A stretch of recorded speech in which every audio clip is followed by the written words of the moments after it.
Welcome. My name is Rhonda Smith, your host for What's Up Kansas City. Today, my guest is Dr. Bill Hedge. How you doing, Dr. Hedge? Good morning. How are you doing? Very good. Good morning. You came all the way in from St. Joseph, Missouri. How was the traffic? Oh, it was a nice trip. You know, it's just a nice little skip down the road, and we right down here, and we're ready to go. Ready to go. Yes. Dr. Bill Hedge is running for 6th District Alderman in St. Joseph, Missouri. So, Dr. Hedge, I'm a straight hitter. Let's go start right off from the beginning. Tell me a little bit about your background and how it's going to serve you as alderman. Okay. First of all, I'm running for the 6th Congressional District, U.S. House of Representatives, U.S. Congress. And my background is, currently I'm the pastor of the St. Francis Baptist Temple in St. Joseph, Missouri. I'm a retired educator from the St. Joe Public School System. When I retired from the St. Joe Public School System, I went to Northwest Missouri State in Maryville, Missouri, and I taught in the Educational Leadership Department. I was an assistant professor there. So once a Bearcat, always a Bearcat. And so that's a background, that's some of my background. Education obviously is a very important part because I am where I am today because of the education that I received from the St. Joe Public Schools, Northwest Missouri State University, and the University of Missouri in Columbia. So education is definitely a focal point of my candidacy, as well as other issues that we will be talking about. Main message is that we need to rebuild, support, and respect the working middle class, because the middle class are the individuals that continue to keep our economic wheel moving. It's the middle class that sends their boys and girls, men and women off to war. Sure. To fight for us. We are the ones who pay the taxes that continue to keep the goods and services that we have in our country moving forward. And so it's time to say to those individuals who are footing the bill and carrying the load, we appreciate what you're doing, but we also need to support you and respect what you're doing and make sure that you receive all the advantages that corporations and big businesses receive. Sure. Nothing against big business and corporation, but we need to make sure that the individuals who are actually carrying the load are respected, and also that they're given their just due as well. Wow. Yes, definitely. So it is your opinion that unions, and this is one of the 4 issues that you remain very calm and very focused on, it is in your opinion that the unions play a significant role in stabilizing the middle class. Can you go further into that? Yes, it's very simple. I lived in a union home, and because my dad worked in a union shop, Armor and Company, in St. Joseph, Missouri for 32 years, my mother was able to stay at home with me and my sister. And every time we came home from school, we knew Mom was always home on the porch saying, right, "How was your school day?" Because the unions afforded my dad a living wage, as well as income, vacation, and all the health benefits that unions provide for their workers. So definitely, if without unions, our workers would suffer. So that's why I'm a strong proponent of unions, because I know what unions did for our family as I was growing up. Wow. Yes, indeed. So what should be the first step when assessing the issues of our current minimum wage, and how best should we approach legislation to support minimum wage? Okay, one of the things too, and when we talk about minimum wage, I like to take it a step farther.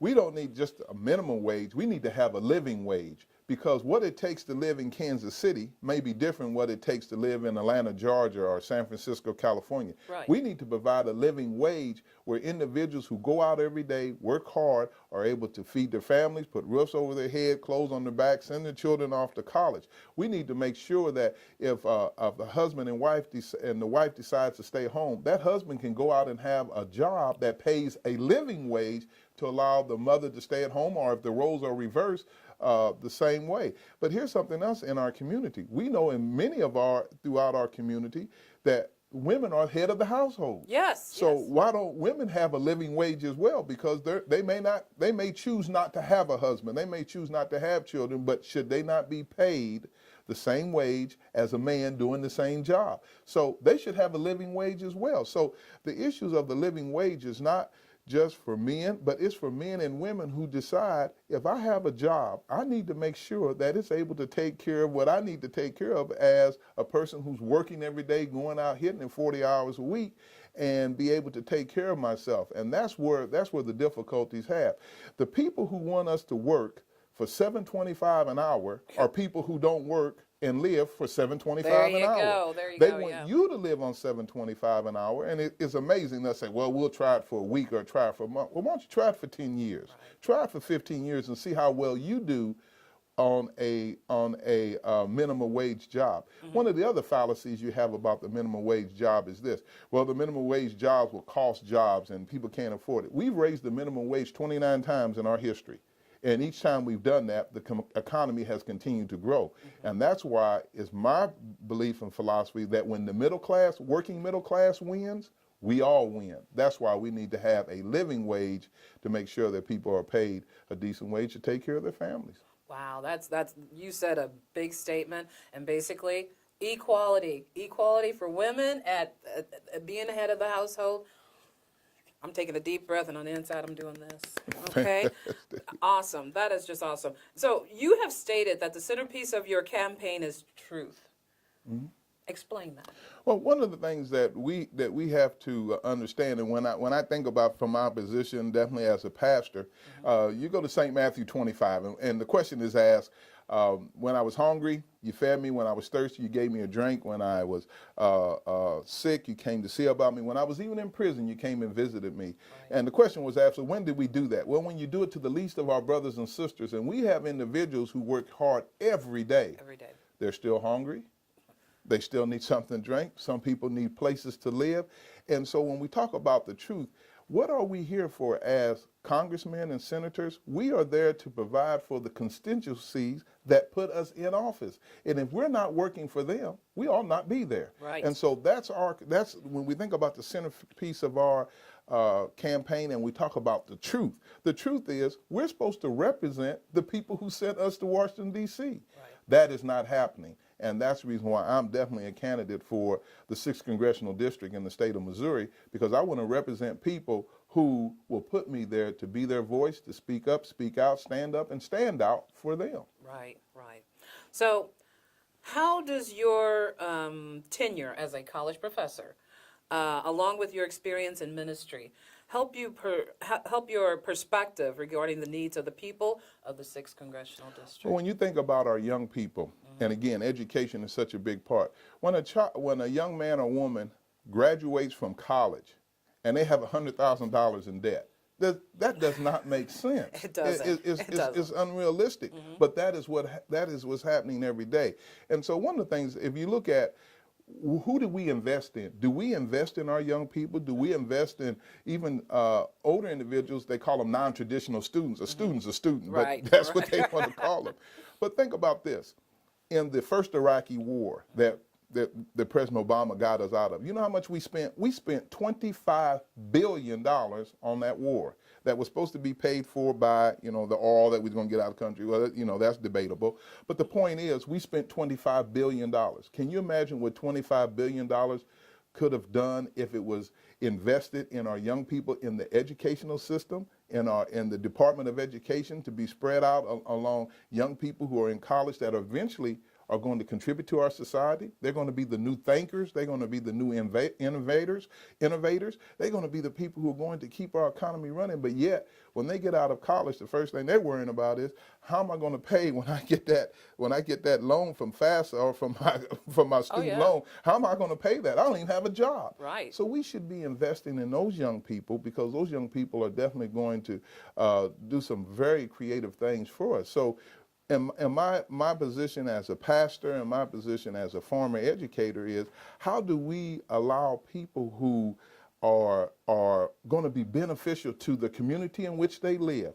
How do we give them assistance so that way they contribute to our society? We've had a number of programs that if you work in blighted areas and those, you could work off part of your school debt and all. Sure. But some of those programs have gone by the wayside. When are we going to invest in American workers, American students, and say, we appreciate what you're doing and we're going to show that by helping you? Right. And these are some of the things that have gone by the wayside for whatever reason. And again, we need to bring those back so that we can, again, show people we not only support them, but we respect them. And we're going to do what we can do to help you, because in the long run, it's going to be paid forward, and that's what we need to do. Right, right. So, November the 4th, this is a very crucial day. As with all the elections, it's a very important date. Yes. Okay? So, can you offer advice on how we collectively can better support our officials as well as our communities? One of the things we need to do is vote. I mean, there's just there's no excuse around it. In the presidential elections, we showed that we will get out and vote. We'll stand in line. We'll do whatever we have to do, 4, 5, 6, 8. But we think in the midterms, it's not important to do that. But all you have to do is go back and look at recent history.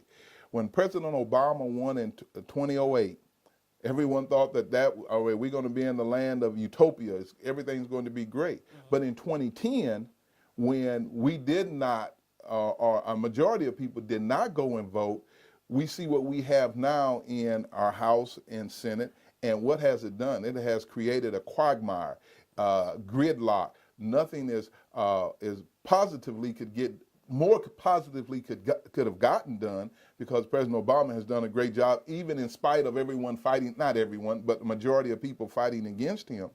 It would have given him an opportunity to definitely increase, to enhance his policies and positions that he wanted to see. So when we stay home and say, well, I'll wait till the next presidential election, the issue that we are challenged with is, who will the president have to work with? And if there are people who want to obstruct everything that the next president does, you're still not going to get anything done. So the key for us, there's more of us than there are of, quote, quote, the 1%. Right. But we need to make sure that we get out and vote. And if you say, well, I'm going to be busy next Tuesday, well, go to the courthouse and vote now. There's absentee voting that you can do. There's early voting in some communities, and that's what needs to take place. Because if we don't vote, the other side wins. That's true. That's how that happens. So what we have to do is make the concerted effort, be committed, that when the polls open up at 6 o'clock in the morning, I'm going to be there waiting for them so I can make sure I cast my vote. Because when we think about history, think of the men, women, black and white, that have suffered, bled, and died to give you that right to vote, and we take it casually, well, I'll just miss this election. You can't afford to miss any election if you see what is happening to a number of communities where they're trying to take what people died for away from you. Right. We see that those issues are coming to the forefront, and in some states, they are being successful. So we need to put people in our nation's capital, in our state houses, and even at the local level, that will be fair and honest about, if this the way is, if you have an opportunity to vote, we're going to give you every opportunity to do that, and not restrict and try to keep you from voting. And that is happening in some of our communities. Yes, and, it is. Constitutionally, we have the right to vote, but we need to stand up and make sure we take that right and vote. Definitely. Will there be transportation provided? Are we doing I think it's called Ride-a-Pal to the polls? There are areas in Kansas City that, I'm not sure of all the areas, but there are people who will give you rides to the poll. That's one of the things I saw my dad do when I was growing up. Sure. In St. Joe. The union folks used to get out, they'd take a day off from work, and they would have rides to the polls. That's exactly what they would do. In some communities, they have souls to the polls on Sunday. After they leave church on Sunday, while you're all dressed up in your nice clothes, let's go on down to the polls and cast that vote. Right. And so every effort that we can make to get people out to vote. But again, we have to take some personal responsibility. We have to say, I am going to vote, and no one's going to deny me my constitutional right to go vote. So we just can't grab everybody by the hand and say, okay, let's go. Someplace down the road, we're going to have to take our personal responsibility to say, this is my right. I am going to vote. Dr. William Hedge, it has been an absolute pleasure today.